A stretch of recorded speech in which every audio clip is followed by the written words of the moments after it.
Assalomu alaykum hurmatli fuqarolar. Bugun mana 2-iyul navbatdagi uchrashuvlarimizni o'tkazamiz.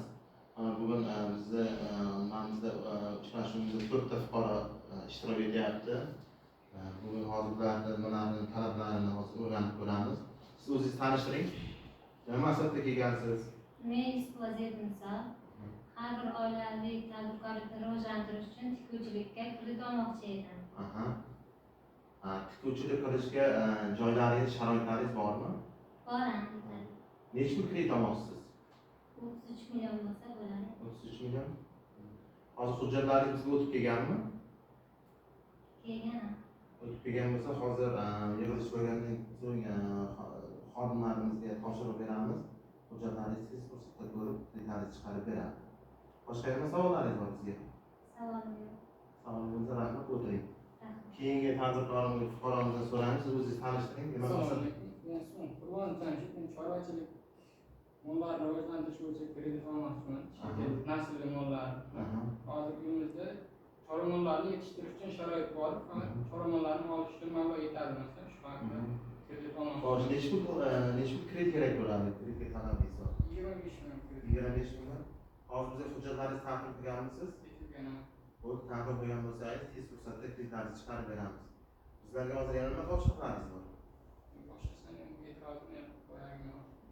Rahmat. Boshqa topshiriqlar bo'lsa rahmat, o'tiring. Siz o'zingizni tanishtiring, keyingi fuqaro. Men Javohir Sobirman. Har bir oila tadbirkor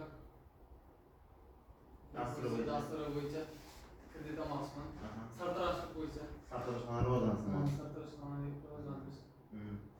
Yaxshi tadbirkorlik ekan, Qiziriq tumanida sartaroshlarga bo'lgan talab ko'p, o'zimiz ham o'rganib, bilib yuribmiz. Mahallalarda haqiqatan sartaroshxonalar kam.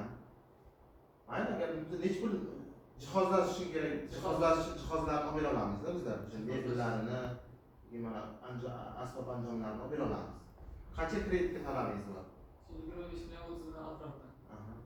Joyingiz bormi? Joyingiz bor. Joyingiz bo'lsa bo'ldi, bo'lmasa xodimlarimizga topshirib beramiz. Tez fursatda kreditlaringizni chiqarib beramiz, masala bo'lmaydi. Rahmat, yana qanday savollaringiz bor? Boshqa savolim yo'q.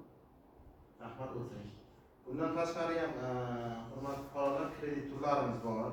Hozir yig'ilish bo'lgandan so'ng bizni shu bankimizning xodimlariga murojaat qilsalaringiz, sizlarga bundan ham imtiyozli kreditlar yoki bundan ham yaxshi shartlarda bo'lgan kreditlarni aytadi. Yana nima savollaringiz bor bankka nisbatan? Savollar bormi qo'shimcha? Savollar bo'lmasa bugungi uchrashuvimizni yakunlaymiz. Rahmat hammalaringizga.